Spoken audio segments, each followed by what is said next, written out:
Friends, ఇది ఒక నమ్మక ద్రోహానికి బుద్ధి చెప్పే చరిత్రలో నిలిచిపోయే ఒక పోరాట వీరుడి కథ. అతనే దినేష్ కార్తిక్. 2004లో యాజ్ ఏ యంగ్ వికెట్ కీపర్గా టీమిండియాలోకి ఎంట్రీ ఇచ్చాడు. అలాగే తమిళనాడు రంజీ టీంకి కూడా కెప్టెన్. అయితే 2007లో తన చిన్ననాటి స్నేహితురాలిని ప్రేమించి మరీ పెళ్లి చేసుకున్నాడు. కెరియర్ సాఫీగా సాగుతుంది.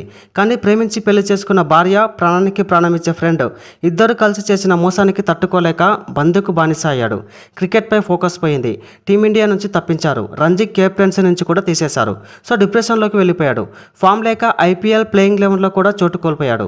సో ఇక సూసైడ్ చేసుకోవాలి అనుకున్నాడు. అదే సమయంలో తిరిగి మళ్ళీ తన కోచ్ సహాయంతో మళ్ళీ నెట్స్లో ప్రాక్టీస్ మొదలుపెట్టాడు. ఫస్ట్ క్లాస్ క్రికెట్లో ఫస్ట్ క్లాస్ బ్యాటింగ్ చేసి మళ్ళీ ఐపీఎల్లో కేకేఆర్ టీంకి కెప్టెన్ అయ్యాడు. దీంతోపాటు ఇండియన్ టీంలోకి డబుల్ స్పీడ్తో ఎంట్రీ ఇచ్చి ఫినిషర్గా పేరు తెచ్చుకున్నాడు.